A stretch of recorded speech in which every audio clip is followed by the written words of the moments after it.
Hello viewers, আসসালামু আলাইকুম। History by Rakibul চ্যানেলে তোমাদেরকে জানাই গা ছমছমে সন্ধ্যার শুভেচ্ছা। বন্ধুরা, তোমরা সবাই কেমন আছো? আল্লাহর অশেষ রহমতে আমি ভালো আছি। তোমাদের কাছে আবারও নিয়ে এসেছি কোন এক নতুন ঘটনা। বন্ধুরা, তোমাদের কি সাদেক হুজুরের কথা মনে আছে?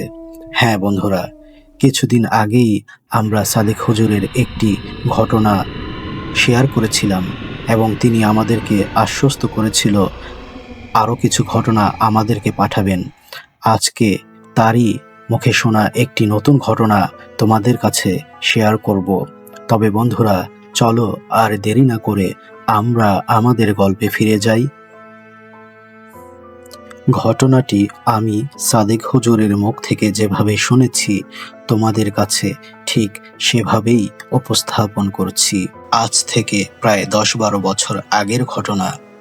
গাজীপুর জেলার কেরানীগঞ্জ উপজেলার তুমুলিয়া গ্রামটা চারদিকে বিশাল আমবাগান আর ধানের ক্ষেত দিয়ে ঘেরা।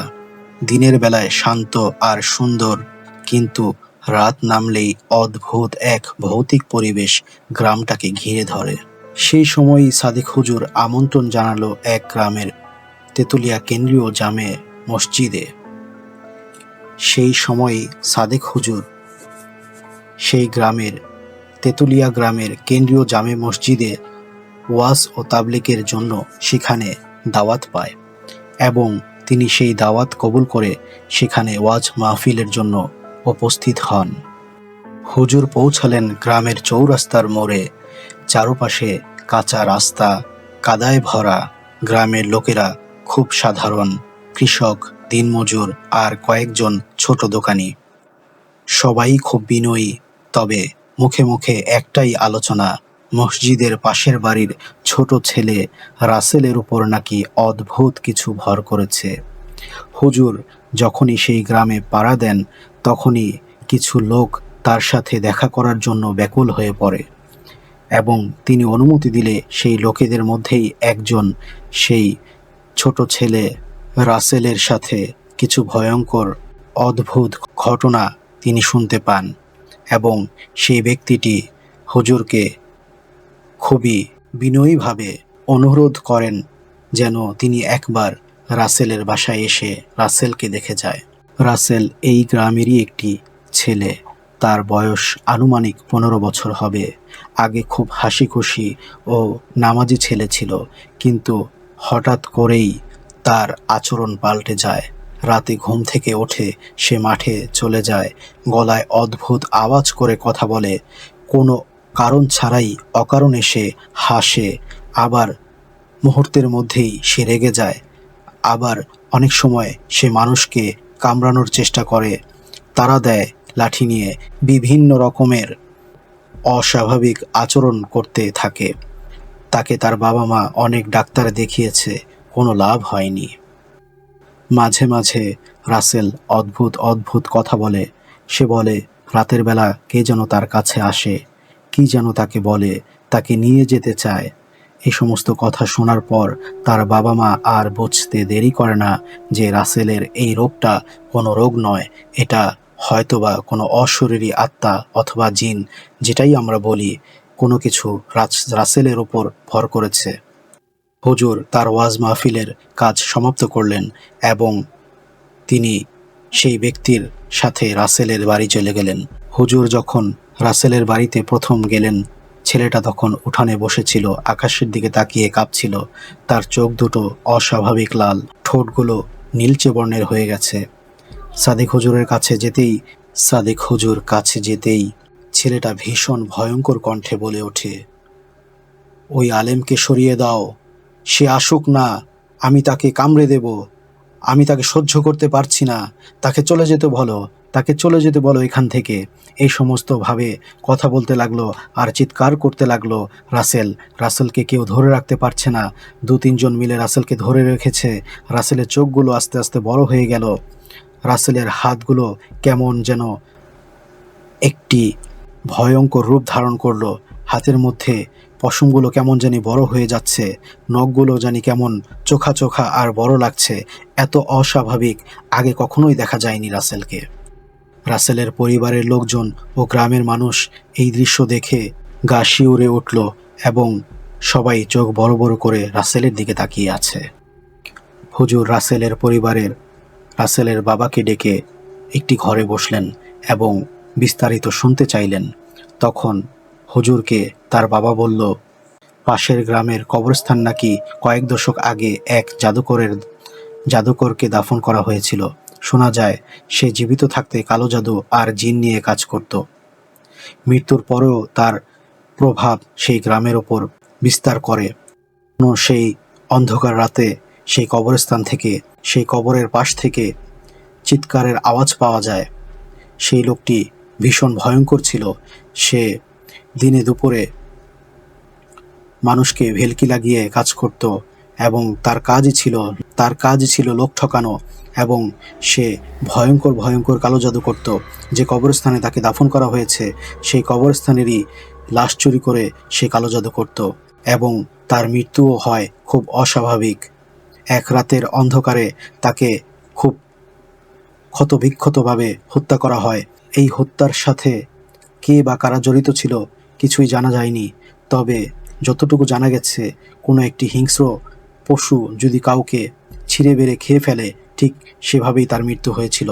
রাসেল সেই গ্রামে টুর্নামেন্টে ফুটবল খেলতে যেয়ে সন্ধ্যা হয়ে যায় এবং বাড়ি ফেরার পথে সে সেই পুরাতন কবরস্থানের পাশ দিয়ে আসতে থাকে এবং সেখান থেকে আসার পর দিন রাতের বেলায় সে অসুস্থ হয়ে যায়।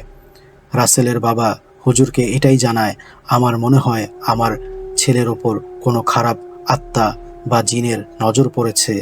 ওই দিনের পর থেকেই রাসেল অস্বাভাবিক আচরণ করে। সাদিক হুজুর সমস্ত ঘটনাগুলো মনোযোগ দিয়ে শুনলেন। তার আর বুঝতে কোনো কিছুই বাকি রইল না। তিনি যা বোঝার বুঝে ফেললেন। হুজুর রাসেলকে নিয়ে মসজিদের ভেতরে বসলেন। মসজিদের ভেতরে রাসেলকে নিয়ে যখন 2-3 জন রাসেলকে টেনে মসজিদে বসালেন, তখন খুব কষ্ট হয়েছিল, কারণ রাসেলকে কোনোভাবেই মসজিদে ঢোকানো যাচ্ছিল না। রাসেল যখনই হুজুরের সামনে এসে বসে, তখন হঠাৎ করেই কেমন জানি বাহিরে দমকা হাওয়া বইতে লাগে।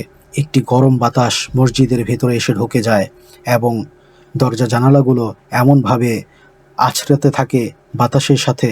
এই দৃশ্য যেন এই গ্রামের লোক আগে কখনো দেখেনি। হঠাৎ করেই মসজিদের আলোগুলো নিভে যায়। তারপর লণ্ঠন বা হারিকেনের ব্যবস্থা করা হয়। সাদেক হুজুর তসবিহ হাতে একটি পানির পাত্র হাতে নিয়ে সূরা ইয়াসিন তেলাওয়াত করতে থাকে এবং রাসেলের শরীর পুরো কাঁপতে থাকে।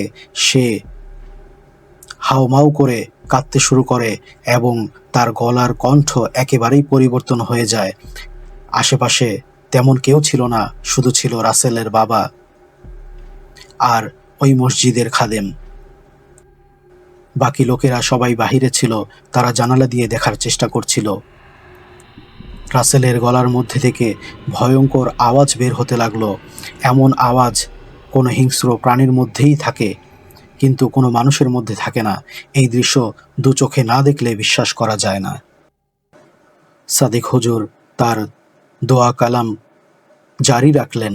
তিনি সূরা ইয়াসিনের পর সূরা বাকারার শেষের 3 আয়াত পাঠ করতে লাগলেন এবং এর সাথে সাথে তিনি আয়াতুল কুরসি পাঠ করতে লাগলেন এবং বারবার যে সূরাই পাঠ করেন পানিতে দম দিতে লাগলেন এবং সেই পানি যখনই রাসেলের গায়ে ছিটিয়ে দেন, ঠিক তখনই রাসেল কাঁপতে থাকে এবং মাটিতে গড়াগড়ি খায় এবং জোরে জোরে চিৎকার করে বলে, আমাকে কেউ সরাতে পারবি না, আমি ওকে নিয়ে যাব, আমি ওকে ছাড়বো না, আমি ওকে নিয়ে যাব, তুই এখান থেকে চলে যা, তুই এখান থেকে চলে যা, আমি ওকে ছাড়বো না, আমি ওকে এখান থেকে নিয়ে যাব।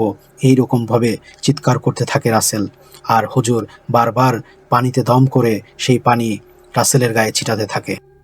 হঠাৎ করেই মসজিদের ভেতর দমকা হাওয়া আরও জোরে হতে শুরু করে। হুজুর এবার খুব জোরে জোরে সূরা নাস তেলাওয়াত করতে লাগেন এবং রাসেলের গায়ে দম দিতে লাগেন। মসজিদের ভেতরে হাওয়া এত জোরেই বইতে থাকে, জানালার কাচগুলো ফেটে যায়। হঠাৎ করেই মসজিদের বাতাস ঠান্ডা হতে লাগে এবং রাসেল নিস্তেজ হয়ে মাটিতে পড়ে থাকে এবং সে জ্ঞান হারিয়ে ফেলে। এবার হুজুর ঘরের মধ্যে থাকা খাদেম ও রাসেলের বাবাকেও চলে যেতে বলেন। একাকী রাসেল শুয়ে আছে মাটিতে। হুজুর রাসেলের মুখে পানির ঝাপটা দিয়ে তাকে উঠিয়ে বসান এবং রাসেলকে জিজ্ঞাসা করে, বাবা তোমার কি হয়েছে? রাসেল কিছুই বলতে পারে না। সে যেন কিছুই বলতে পারে না, এত কিছু হয়ে গেছে তার কিছুই মনে নেই। তারপর হুজুর একটি পানিতে আবার সূরা ইখলাস, সূরা ফালাক এবং সূরা নাস পড়ে, আয়াতুল কুরসি পড়ে, দুরুদে কারিম পাঠ করে সেখানে ফু দিয়ে সেই পানিটি রাসেলকে খাওয়িয়ে দেয় এবং মুহূর্তের মধ্যেই যেন রাসেল খুব ভালোভাবেই সুস্থ হয়ে ওঠে।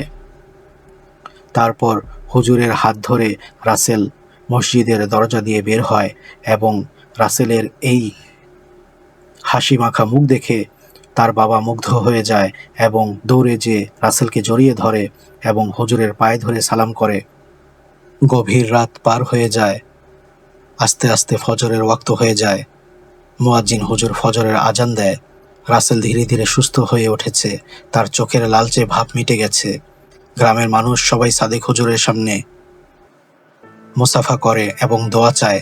হুজুর সবাইকে উদ্দেশ্য করে একটি কথাই বলেন যে আল্লাহর কালামের ওপরে আর কিছুই নেই, আপনারা সবাই ঠিকমতো নামাজ পড়বেন, নিশ্চয়ই 5 ওয়াক্ত নামাজ আপনাদেরকে সমস্ত বিপদ থেকে বাঁচাবে ইনশাআল্লাহ। আপনারা সবাই আমার জন্য দোয়া করবেন, হয়তো আবার কোনো দিন যদি আপনাদের গ্রামে আসি আপনাদের সাথে আমাদের দেখা হবে। এই বলে সাদেক হুজুর ফজরের নামাজের প্রস্তুতি নিলেন এবং সবার থেকে বিদায় নিয়ে ফজরের নামাজ পড়ে সেই গ্রাম ত্যাগ করলেন। এই ছিল আজকের ঘটনা, সাদেক হুজুরের সাথে সেই জিনের ঘটনা। আমি মোহাম্মদ রকিবুল ইসলাম তোমাদের সাথে শেয়ার করলাম। বন্ধুরা, তোমাদের কাছে কাহিনীটি কেমন লেগেছে আমাদেরকে কমেন্ট করে জানাবে। আর তোমরা যদি আমাদেরকে কেউ গল্প পাঠাতে চাও তাহলে ডেসক্রিপশনে আমাদের ইমেল অ্যাড্রেস দেওয়া থাকবে, অবশ্যই তোমরা ইমেল করে ঘটনা পাঠাবে। আমরা অবশ্যই তোমাদের ঘটনাগুলো পড়ে শোনাবো ইনশাআল্লাহ। বন্ধুরা, তোমরা যারা আজকেও আমাদের চ্যানেলটিকে সাবস্ক্রাইব করনি, সাবস্ক্রাইব করে দিও, লাইক করে দিও এবং শেয়ার করে দিও। আজ চলে যাচ্ছি, কিন্তু আবার দেখা হবে ইনশাআল্লাহ। নতুন কোনো ঘটনা নিয়ে তোমাদের কাছে হাজির হব। আমি রকিবুল ইসলাম, সাথেই থেকো হিস্টোরি বাই রকিবুলের।